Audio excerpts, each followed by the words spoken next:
Well, Hey. Let me try this one. I got a good one for you. Hey, speaking of collecting stuff, the Bioshock Collection is out. Yeah. You like that? yeah, that's It was a pretty good one, right? Yeah. Thanks. So, any of you guys looking to dive back into the world of Rapture? Definitely. I have it downloaded already, but did not have the time just yet. I kinda want to try it as well. It was free for you, right? So What? do you have it on Steam? Yeah, but I thought it was still a paid upgrade. No, you get it for free. If you have it in your Steam library, you should now have You're another kidding. version. No, I downloaded it. Let me look it up in Steam right now, because why not? Wow. Library. Look at that. So I have Bioshock and Bioshock Remastered, and the same for Bioshock 2. So you have So both what- versions now. Really? exactly is Yeah. different. It's just HDR ready, was it? Not HDR already, it's updated visuals, in essence. Because I don't think it ran on 720p on the Xbox 360. So full HD, prettier graphics, more crisp textures, all that kind of jazz. No, but Yeah. for the PC, I mean, it's probably a pretty minor update, right? Just a texture pack, probably. Yeah. Because Okay. That's still cool, though. Yeah, definitely. I haven't Looking played forward these to games it. in a while. I've only played through Bioshock 1 and Infinite once. I skipped 2. I heard you talk a lot of shit about 2, but I think you sort of like it, right? When playing Bioshock 2, you should think that this is not a Bioshock game, but that it is a competent shooter, and then you'll enjoy it. Yeah, For what the it is. The shooting mechanics are good, right? Yeah, I mean, the studio behind it did a decent job. It's sad that they slapped the Bioshock stamp on it. If they didn't do it, then you would have a good game, but now you have something that they should live up to. I mean, you're doing a Bioshock 2, but it doesn't live up to the potential that Bioshock 2 would have. Mm-hmm. So that's a little bit sad. But I do like Rapture. I like the whole atmosphere. I like the whole setting of those two games. So Yeah. Panda, you played at least 1 and Infinite, right? Did you play 2 as well? Yep. Nope. No. Okay. I same as you. I never finished 1. I played it almost to the end, but I just got really bored with it. Honestly, it just got kind of repetitive for me. Yeah. Lego. What's What? that? I said Lego. No. Oh, There's no need. Come on. There's no need. Oh. Let the man enjoy Oh. the Lego games. I like certain games. Oh, Punching down so early in the morning. No, I don't know. I just felt it's been a very long time, but I remember that I just thought it felt very repetitive and Well, there's a bunch of infinite. there's a bunch of side quests where you no, not side quests, just fetch quests. Where you have to get stuff from people, and yeah, it does. I kind of had to force myself to get to the end, but the narrative stays pretty strong throughout. very true. And I really liked it. But strangely, and I think I'm alone in, well, maybe not on this podcast, but in general, I think I'm one of the few who prefers Infinite to the original. Oh, definitely. Yeah, no, I definitely prefer Infinite. I thought Infinite was just an absolute fucking ride, roller coaster ride, and it was awesome. And But that and was I very really enjoyed repetitive it. as well. I don't know, maybe maybe the difference was that like the story was better. I didn't feel that much of a story in the first one, honestly. Most Because of it No, I was, think the story was mostly told through its world in the first one, and there are people who vastly prefer the story in 1 to the story in Infinite, which is, very talky, Mm-hmm. and it has a lot of characters, and I personally really like them. I think the characters, a lot of people talk about the characters in Bioshock 1 as well, but I don't really get that. it's just How come? the voices on the radio, right? Yeah, it's just the voices on the radio, pretty much. And then you get to their domain, and then you fight them, and then they die. I mean, I think you had more, direct interaction with a lot of characters in Infinite. Well, you which, had Elizabeth, and I think that was a good thing. Well, But, yeah, I mean, and you had the Vox people like- Populi and the characters Yeah, over but there. those were pretty much on the background for me. I mean, what was the woman called again? You only meet her like once or twice, Yeah, I don't remember. and the rest is In also Infinite? and the rest is also told through your radio system. Yeah, But I mean, the people twins. like but the twins. Yeah, but I don't know. I mean, people like Sander Cohen, what was it Andrew Ryan and Yeah. Atlas? They all. I don't know, they made the world come alive to me, and they were all such great characters, heavily flawed, and that make them, for me, very interesting. Oh yeah, see maybe the- it's the- just a style preference thing more than anything, because the world of Infinite is still sort of, it's on the brink of Of collapse. destruction. But in Bioshock 1, the world has obviously already gone to hell. So you get a different experience of the world. And I personally, I really loved the setting of Bioshock Infinite, and just, going through that whole ritual at the very beginning, and you get introduced to the world, and it looks gorgeous. And there's great variety to the set pieces as well. I really enjoyed that part of it. What do you mean with the variety in the set pieces? Well, the way, for example, when you go to Songbird's Tower, where you meet Elizabeth, and when you first meet the Vox Populi, then you have for example, when you fight one of the bosses, you have this.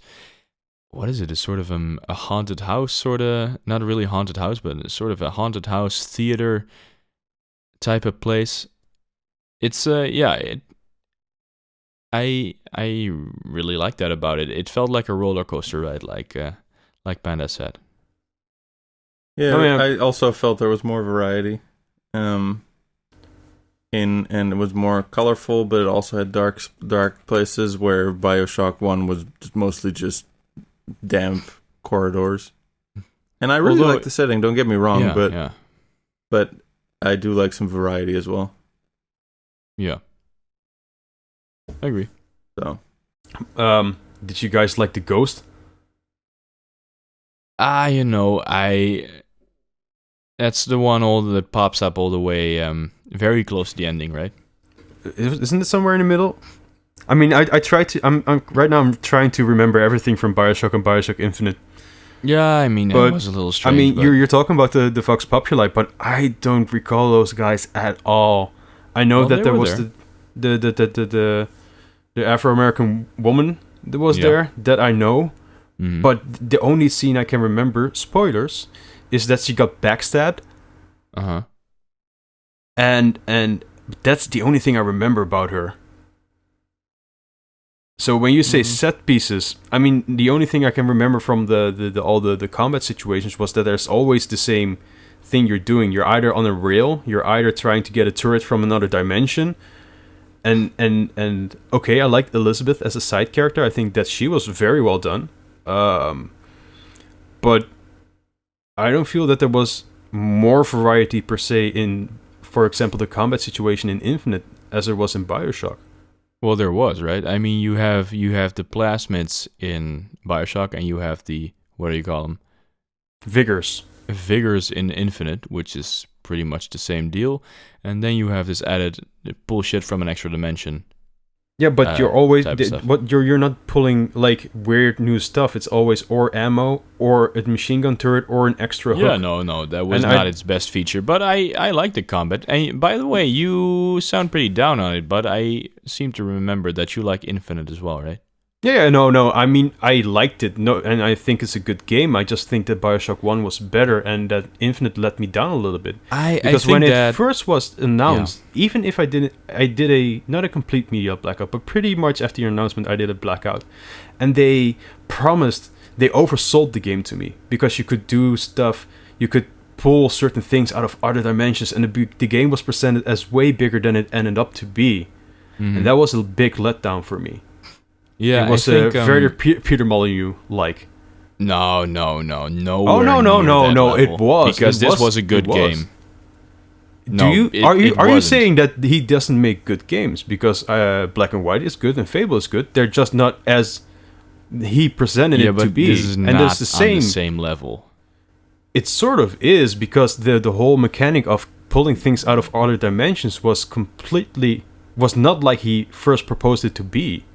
That It happens was a scaled lot, back though, in the but, video game industry. You know, if you yeah, that is true. And if you And take I a have look the right at, to call him Peter out on that. Molyneux's, yes, but you also have the right to draw false comparisons, of course. But you're gonna get called out on it because let me finish.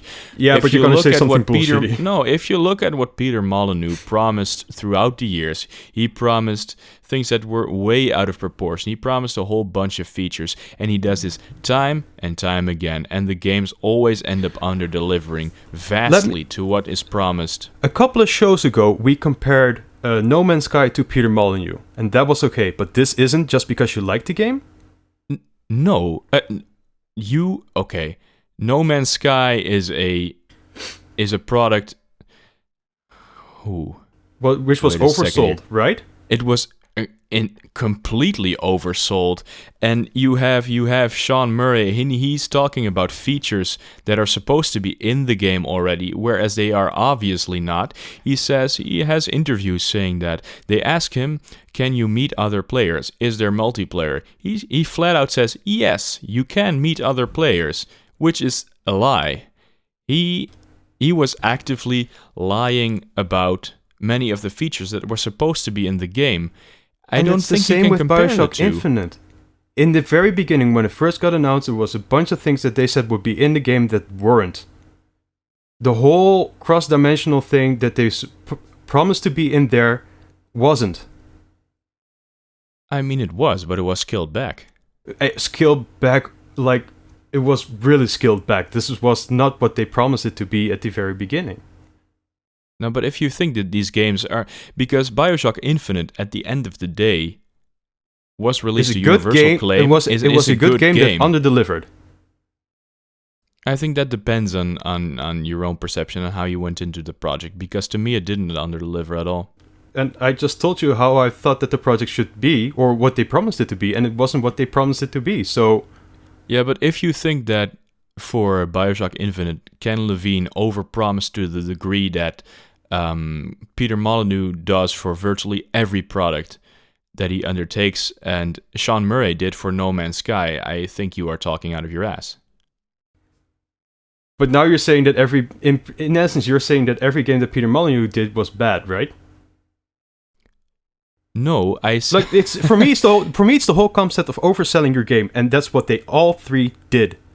That's the comparison that I'm making. It doesn't matter if somebody did it more than the other guy. They did it. Point. But that's what pretty much happens for a whole lot of games, and features do get cut. But what I think maybe if you really ended up being so underwhelmed by Bioshock Infinite, then that's your prerogative. But I did not feel that way, and I think the majority of people, at the end of the day, liked Bioshock Infinite. They liked it a whole lot, whereas I think No Man's Sky, we can conclude that it was a big disappointment to a lot of people, as are many of Peter Molyneux's games.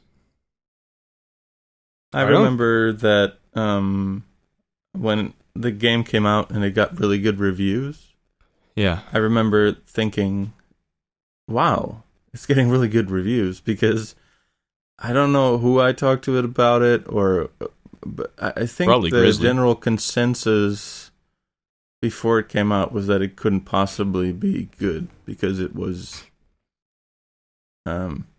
it looked so good, and it seemed like it was too good to be true. So for me, that sounds really strange. I mean, it looks so good, so it probably can be good. Oh wow, it's getting good reviews. Well, I don't remember exactly the what it was at the time, but I seem to remember that I kind of felt that I kind of got the sense like, oh, what was it? I think there was something, because it also wasn't it delayed a couple of times? Yeah, a couple of times and indeed. Almost canceled or something. No, that's the Vita game. I seem to remember that there was just a lot of it. It looked very good, and I don't know. It just looked too good to be true for a while, and then it came out and it was good, and I was like, oh. That's my input on this. Yeah, it's a good bit. Thank you. Thank you. It's very early.